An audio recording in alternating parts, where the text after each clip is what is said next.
Hello everyone, it is DreamMayCry. Before this video starts, I would like to note this is a follow-up video to my video titled The End of Roblox. So I highly recommend you watch that before watching this video. But you should still be able to understand this pretty well even if you don't. I just recommend it. It's a great video. That being said, let's get started. Hello, welcome back to another video. So, by the title of this video, you probably already know what is going on. So, without further ado, let's get started. Why age verification is appearing in a game like Minecraft to begin with. In early 2026, Minecraft began implementing mandatory age verification in the United Kingdom, requiring players to prove they are 18 or older to fully use chat and other social features.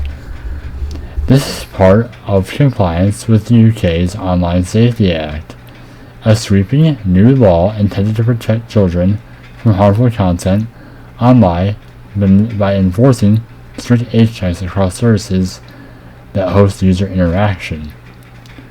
Before this, most online games, including Minecraft, relied on more of a simple, self-reported birth dates at account creation, a method widely recognized as easy to falsify and ineffective for content safety compliance, which I agree with, that it's easy to just lie about the date you were born with.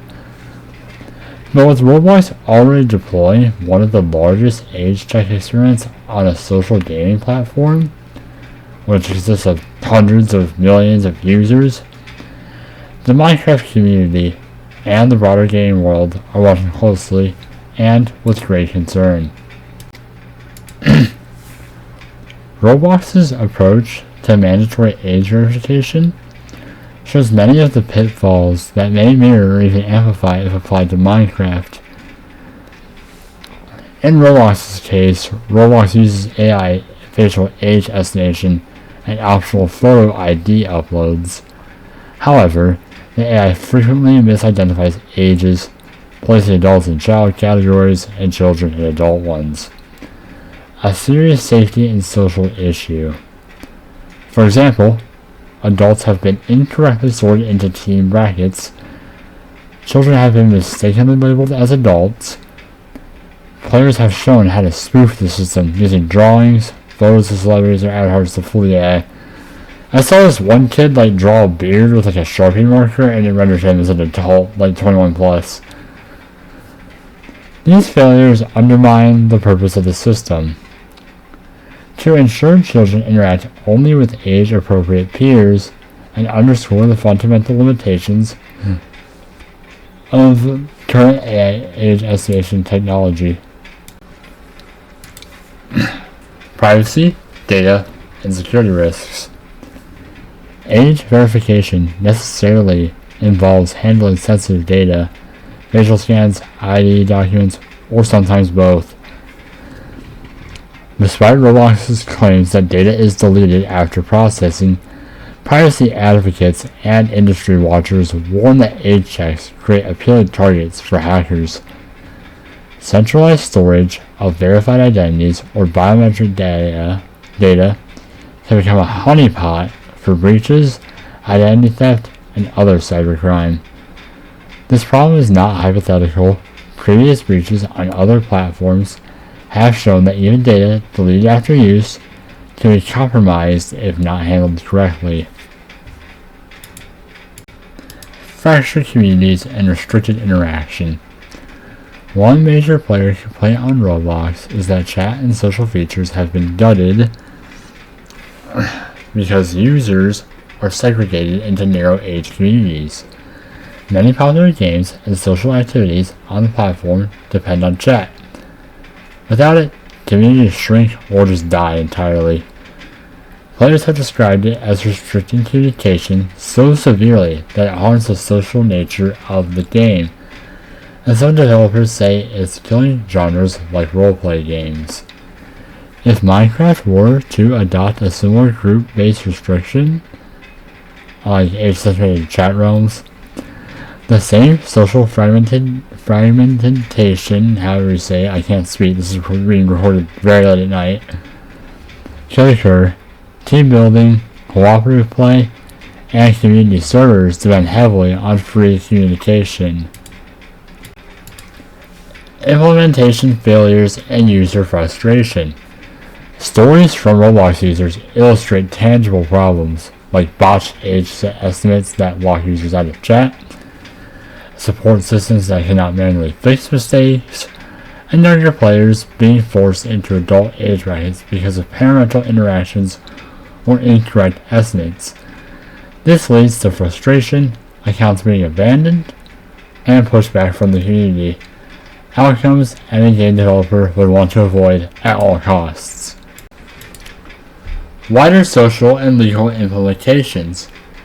Legal pressures versus player rights. Age verification systems aren't just technical decisions. They are responses to laws like the UK Online Safety Act, which can fine companies very heavily for failing to prevent minors from seeing certain content. Specifically, adult content is my guess. Minecraft's age check rollout in the United Kingdom is a direct result of this compliance pressure, but these laws tend to raise broader questions.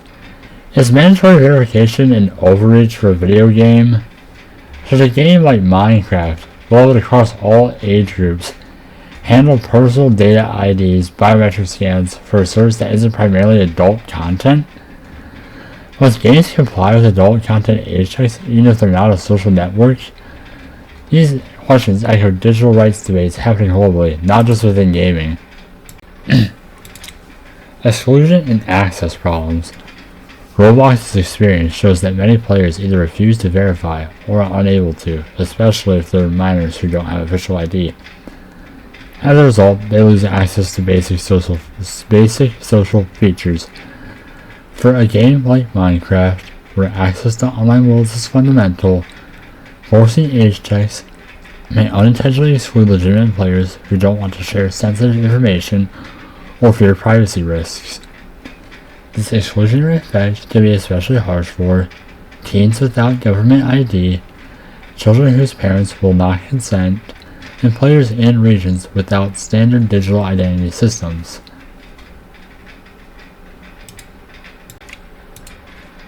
Technical and ethical dilemmas. Biometrics versus privacy. Implementing face scans or identity uploads touches on ethical concerns. Should a game really request or require biometric data? How securely is that data stored and processed? Can it truly be deleted after use? Privacy research shows centralized verification systems create risks, even when protocols claim minimal storage. Social dynamics in game culture. Minecraft's multiplayer success depends on community creativity, collaboration, flexible interaction. Age segmentation can dilute these social dynamics, similar to what Roblox communities experienced when chat became limited. Players are likely to complain that the fun, open nature of Minecraft is being replaced by rigid bureaucratic barriers. Community resistance and circumvention. History repeating itself. One of the strongest indicators that an age check restricted chat system would fail in Minecraft is actually history itself. When Mojang introduced the player chat reporting system in Minecraft 1.19, the backlash was immediate, intense, and sustained. Large portions of the community viewed the feature as intrusive, poorly implemented, and incompatible with the decentralized nature of Minecraft servers. How the community neutralized chat reporting. Within weeks of the chat reporting system going live, server owners, mod developers, and players began finding ways to render it ineffective or just completely unusable. Server-side plugins emerged that stripped cryptographic chat signatures, making messages unverifiable and therefore unreportable. Modified server jars disabled secure chat enforcement entirely, Client mods altered how messages are sent, breaking Mojang's reporting pipeline.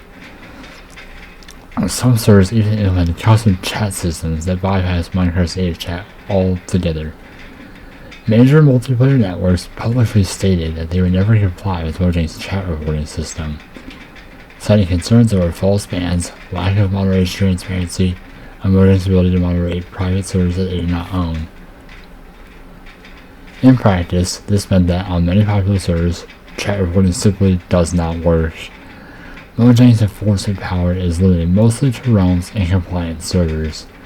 The feature exists on paper, but not in reality, for a large portion of the community. This established a clear precedent.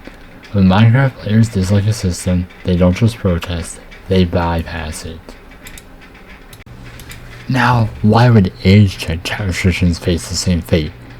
Given this history, it would be entirely unsurprising if the Minecraft community finds similar methods to circumvent chat restrictions tied to age verification.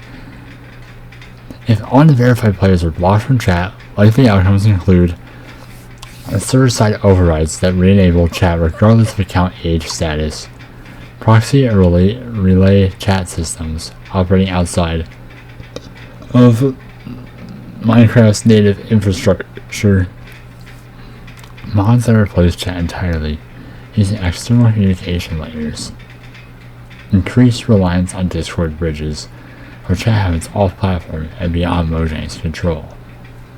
Just as with chat reporting, these solutions wouldn't be fringe.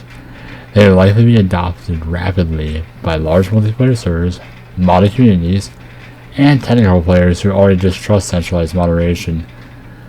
The result would be a system that punishes compliant players while leaving experienced or technically savvy player users unaffected. And it's a structural problem that Mojang cannot easily fix, because the core issue is Minecraft is not a closed ecosystem like Roblox. Minecraft, at least in Java Edition, is server-driven, mod-friendly, open to third-party launchers, and architecturally decentralized. Any attempt to strictly enforce age-verified chat would require Mojang to lock down server modification, restrict modding, or force all chat through centralized servers. Doing so would fundamentally alter what Minecraft is, and would almost certainly trigger another mass backlash, possibly larger than the 1.19 reporting controversy. Safety theater versus real-world outcomes. This creates a dangerous illusion of safety, because on paper, age-restricted chat looks compliant with regulation, and unverified users appear protected by silence. In reality, chat simply moves elsewhere. Moderation becomes harder, not easier. Younger players are pushed into unregulated third-party spaces. Predators become more selective and make it easier for them to target children. This mirrors what happened after chat reporting. Instead of safer communication, Minecraft gained fragmented systems with less accountability. Age verification could repeat this mistake, providing legal cover rather than actual protection. Closing reflection, a predictable cycle. Minecraft history shows a clear pattern. When control is centralized, the community decentralizes harder. Chat reporting didn't disappear, it was worked around. Age-restricted chat would not disappear either, it would be circumvented, selectively enforced, and unevenly applied. Like Roblox's age verification struggles highlight the technical and ethical risks, Minecraft's past highlights the practical impossibility of enforcement in an open ecosystem. Together, they suggest a future where age-check systems exist mainly as compliance tools, while the real Minecraft community quietly roots around them just as it has before. So what does this mean for Minecraft?